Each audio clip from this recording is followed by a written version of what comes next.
Medina के आकाश में रमजान की खुशियां फैल रही थीं। चारों ओर सहरी की तैयारियां हो रही थीं, लेकिन हजरत फातिमा रजी अल्लाह ताला अन्हा का घर शांत और निःशब्द था। हजरत फातिमा रजी अल्लाह ताला अन्हा पूरी रात इबादत करने के बाद रोजा रखने के लिए सहरी खाने आगे बढ़ी, लेकिन देखा कि घर में एक बूंद पानी के अलावा और कुछ भी खाने को नहीं था। उन्होंने थोड़ा पानी पिया और अल्लाह से दुआ करते हुए कहा, ऐ अल्लाह, मैं यह रोजा तेरी ही रजामंदी के लिए रख रही हूँ। अगर तू हमें तंगी भी देता है तो वह भी तेरी रहमत है। जैसे ही यह दुआ खत्म हुई, मस्जिद नबवी से फज्र की मधुर अजान की आवाज गूंजने लगी, जो मानो पूरे मदीना को इबादत के लिए जगा रही थी। फज्र की नमाज अदा हो चुकी थी। मदीना के आकाश में सूरज झांकने लगा था। कुछ सहाबा मस्जिद नबवी से बाहर निकल रहे थे और कुछ व्यापारी रोजी रोटी कमाने के लिए निकल पड़े थे। इसी बीच हजरत अली रजी अल्लाह ताला अन्हु भी काम की तलाश में घर से बाहर निकले। इधर जैसे जैसे सुबह आगे बढ़ रही थी,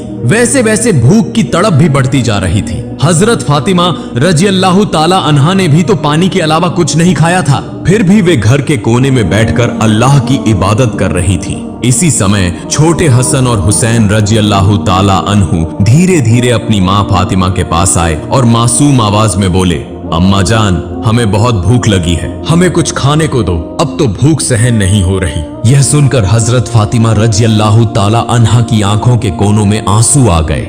दिल कराह उठा, लेकिन वे कुछ कह नहीं सकी। फिर भी अपने बच्चों के सामने मुस्कुराकर बोली, बेटा, यह दुनिया तो बस एक इम्तिहान है, थोड़ा सब्र करो, इंशाअल्लाह तुम्हारे अब्बा जान कुछ खाना लेकर आएंगे। यह सुनकर छोटे हसन और हुसैन रजी अल्लाह ताला अन्हु खुश होकर वहां से चले गए, लेकिन वे भी इफ्तार का इंतजार कर रहे थे। हजरत फातिमा को भी बहुत तेज भूख लग रही थी, सिर हल्का झंझना रहा था। तब उन्होंने अल्लाह से दुआ की, अल्लाह, तू ही हमारा रिज्क देने वाला है, ऐ अल्लाह, हमें रिज्क अता फरमा, हमारे बच्चों को तकलीफ सहने की ताकत दे, ऐ अल्लाह, हमारे ईमान को मजबूत रख। इस कठिन परीक्षा के बावजूद उनके दिल में न कोई शिकायत थी, न कोई मायूसी, था तो बस सब्र और अल्लाह पर तवक्कुल। इधर हजरत अली रजी अल्लाह ताला अन्हु को अब तक कोई काम नहीं मिला था। सूरज धीरे धीरे आसमान के बीचों बीच पहुंच चुका था। चिलचिलाती धूप और गर्मी की तपिश मदीना की जमीन को जला रही थी, लेकिन जैसे ही उन्हें घर की याद आई, उनकी आंखों में आंसू आ गए। आखिरकार हजरत अली रजी अल्लाह ताला अन्हु एक सहाबी के घर गए और सलाम करके बोले, भाई, हमारे घर में खाने को कुछ भी नहीं है, क्या आप मुझे कोई काम दिला सकते हैं? तब उस सहाबी ने कहा,